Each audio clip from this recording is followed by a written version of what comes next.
every single day she had to do this with her dog, until one day something changed. Chapter 21. The routine for Sarah. The day began like any other. She climbed out of bed, stretching her arms to the sky as the first sunlight spilled through the curtains. Her bedside clock flashed 6:15 a.m. She exhaled slowly. These early mornings had woven themselves into the fabric of her existence, a rhythm as steady as her pulse. Yet this wasn't about her job or a fitness regimen. This was about Duke, her enormous shaggy Newland, who thrived on strict routines, a routine that Sarah both cherished and begrudged each morning. She'd drag herself out of bed, pull on an old hoodie and jeans, and attach Duke's leash for their daily stroll. Initially, these morning walks were a delight, a time to breathe in the fresh, crisp air. With Duke by her side, the rest of the world slowly stirring to life.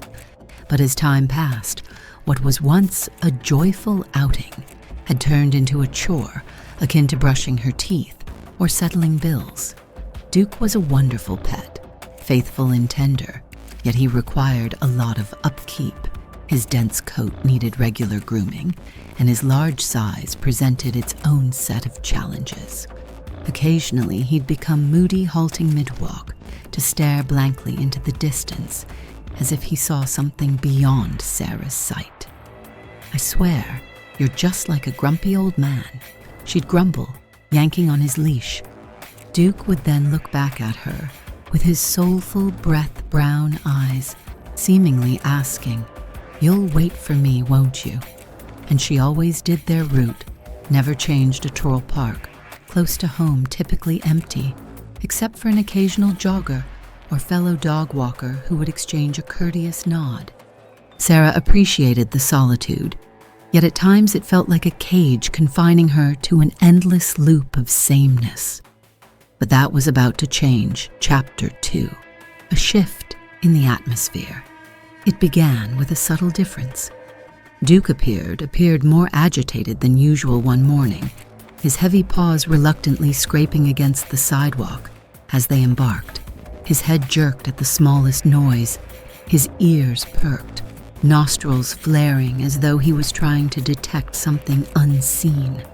"What's got into you today, buddy?" Sarah inquired, patting his head softly, yet Duke continued his pace, accelerating as they entered the park. It was as if an unseen force was guiding him invisible. To Sarah, they took their familiar path past the ancient oak around the pond and up the small hill with a view over the park. But today, Duke wasn't slowing down as he usually would. Instead, he tugged on the leash, a behavior Sarah hadn't observed in him for years. She furrowed her brow. "What's wrong, Duke?" Just then, she heard a faint rustling from the bushes at the top of the hill. Duke halted, his muscles tensing, his snout directed towards the sound, his eyes sharply focused. "Probably just a squirrel," she muttered, pulling it at his leash once more. "Come on, we need to keep moving." But Duke stood firm, immobile, as if in anticipation of something. Sarah's unease deepened as the rustling grew louder. Suddenly a figure burst from the bushes, a woman in a frayed gray coat, her hair wild, her eyes wide and frantic, scanning her surroundings as if she were lost. "Hello," Sarah called out tentatively. The woman's head whipped towards her, her gaze locking onto Sarah as though she had just realized she wasn't alone. "Oh, thank God," the woman exhaled, stumbling towards her. "Please, you have to help me." Chapter 3. The plea. The woman introduced herself as Alice, and as Sarah helped her to a bench near the hill, Alice's story tumbled out in broken pieces. She had been on the run for hours, evading someone, a dangerous pursuer. Her complexion was ashen, her hand shook as she spoke. "I don't know who he is." Alice's voice trembled, "but he's been trailing me for days. I thought I'd shake him off in the city. However, he found me again last night. I ran here hoping to hide." Sarah's gaze darted around the desolate park, her heartbeat quickening. "Did you contact the police?" Alice violently shook her head. "They won't believe me. I tried and not normal. She paused, her eyes darting around fearfully. "He not human." Sarah felt a chill at Alice's eerie declaration. "Not human? What do you mean?" Before Alice could respond, Duke issued a deep, resonant growl that filled the air. His attention fixed on something in the distance. Sarah followed his intense stare, and her breath hitched at the sight at the park's edge. A man's silhouette was outlined against the rising sun, too distant to discern his features. Yet his presence alone sent a shiver through Sarah. He stood motionless, seemingly without blinking, just watching them. Alice's grip tightened on Sarah's arm, her nails pressing into her flesh. "That's him," she whispered, Hopter 4, the chase. The moment Alice identified him, the man started walking towards them, his steps slow and measured, causing Sarah's heart to throb wildly. Duke's growls grew louder, his fur bristling, straining at the leash, as if poised to attack. "We need to leave," Alice murmured, her voice a faint whisper instinctively. Sarah pulled on Duke's leash and turned to flee. With Alice stumbling alongside her, they sprinted through the park, their footsteps resonating in the still morning. Adrenaline coursed through Sarah's veins, her mind reeling. Who was this man? Why was Duke so fiercely protective? They didn't halt their frantic escape until they reached the street on the park far side, ducking into a narrow alley to catch their breath. Sarah peered back, half expecting to see the man on their trail, but the park lay empty. He had vanished. "I don't understand," Sarah gasped, facing Alice, whose tears were now flowing freely. "Who is he? What does he want?" "I don't know," Alice sobbed. "I've been fleeing from him for weeks, but he always locates me. It's like he can sense my presence." "Sense you," Sarah echoed, perplexed, before Alice could elaborate. Duke growled once more. This time it wasn't just a warning, it was a deep, menacing rumble from his core, as if sensing an imminent threat. A sinking feeling overwhelmed Sarah. Whatever was happening, they were still in danger, and Duke was acutely aware of it. Chapter 5.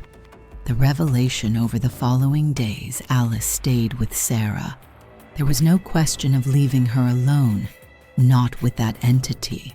Whatever it might be still lurking, Sarah had of course contacted the police. However, Alice was right.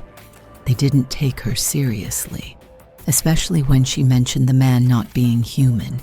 In the sanctuary of Sarah's home, Alice opened up more revealing fragments of a story that seemed too bizarre to be true.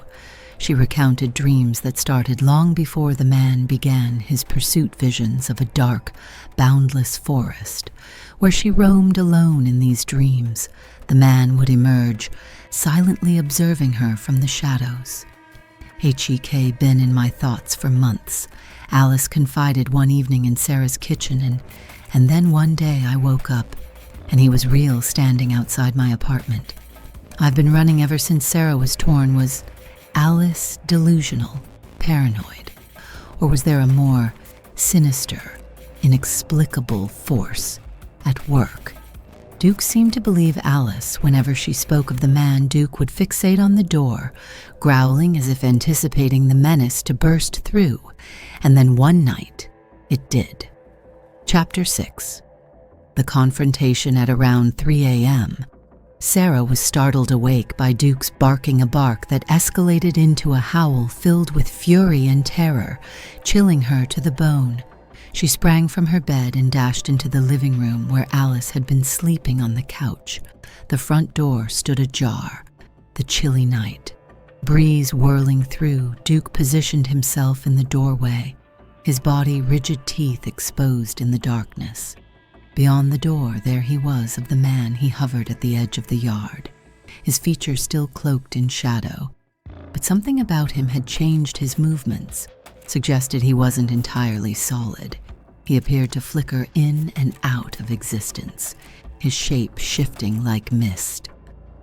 Sarah's heart raced. The air around her seemed to thicken and chill, as if reality itself was distorting in his presence. Duke inched forward, his growl intensifying, the fur along his back bristled, his muscles taut and ready to strike. Then, without any warning, the man charged. Chapter 7. The Choice Voice. It happened in an instant. The man was at the yard's edge 1 second. Then abruptly he was in front of Duke, reaching out with a speed that defied nature. But Duke reacted quicker. If you enjoying the story, please like the video and subscribe my channel.